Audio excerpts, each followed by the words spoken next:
নমস্কার বন্ধুরা, মা রান্নাঘরে সবাইকে স্বাগত। আজকে মা রান্নাঘরে হবে পনির পোস্ত। পনির পোস্তটা কিভাবে বানাই চলো দেখে নিই।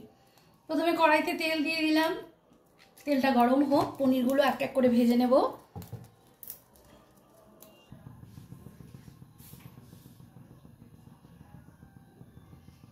পনিরগুলোকে সব ভেজে নেব এক এক করে।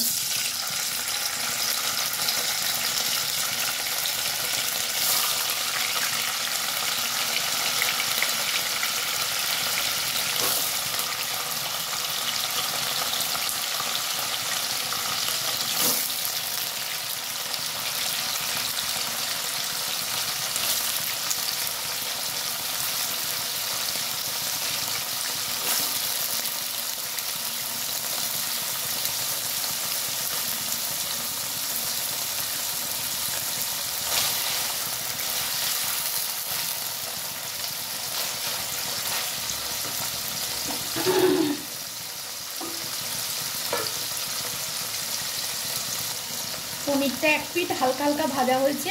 পনির পোস্ততে বেশি ভাজার দরকার নেই, পনির মোটামুটি একটু লাল লাল ভাজলেই হবে। আমি সেরকমই ভাজব। পনিরগুলোকে সব এখন এক এক করে তুলে নেব। পনিরগুলোকে সব তুলে নিয়েছি, এর মধ্যে দিয়ে দেবো এখন টমেটো। কিছু ফোড়ন দেবো না।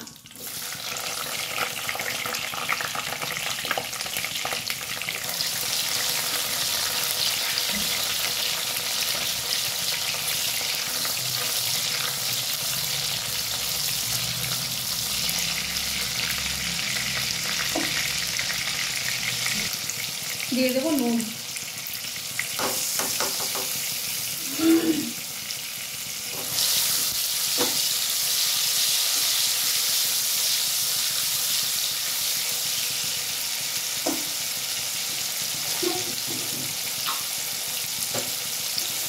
দিয়ে দেবো চিনি।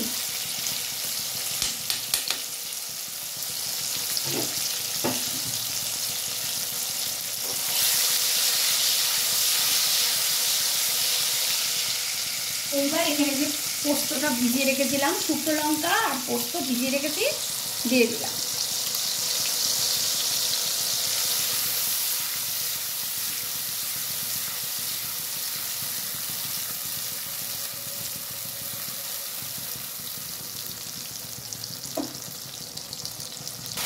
দেখো পোস্ত থেকে কিন্তু আমার তেল ছেড়ে দিয়েছে, পোস্তর কাঁচা গন্ধটাও চলে গেছে। এবার আমি এখানে দিয়ে দিলাম বাড়িতে তৈরি করা ছানা। এটা একদম গরুর দুধ দিয়ে তৈরি করা ছানা। ছানাটাও আমি এর মধ্যে মিশিয়ে দেবো।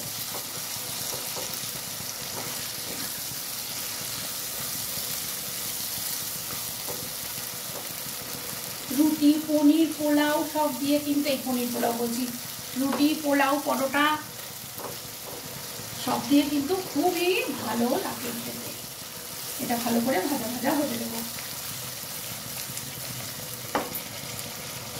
ভাজা ভাজা হয়ে গেছে, তেলও ছেড়ে দিয়েছে। এইবার এখানে দিয়ে দিলাম আমি যে ছানাটা তৈরি করেছিলাম সেই ছানার জল।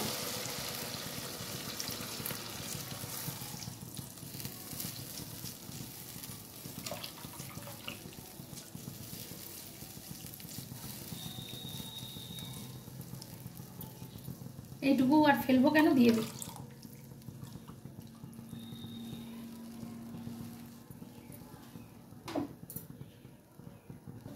দেখো ঝোলটা ফুটে গেছে। এইবার আমি দিয়ে দিলাম এখানে ফ্রেশ ক্রিম।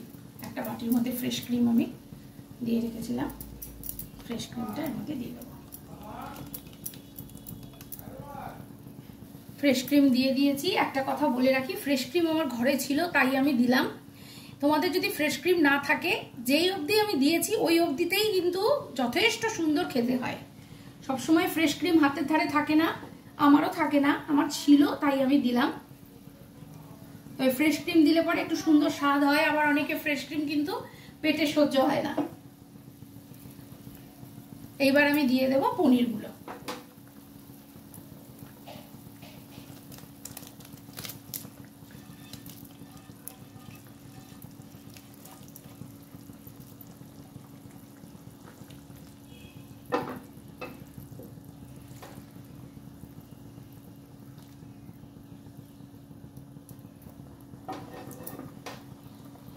ঝোলটা আমি চেখে দেখেছি, একদম রেডি।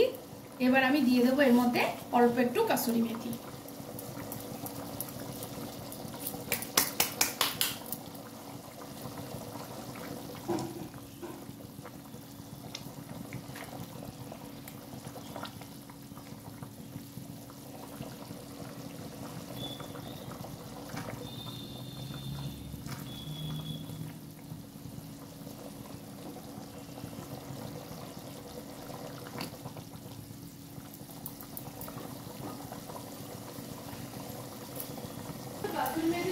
রান্নাটা কিন্তু একদম রেডি।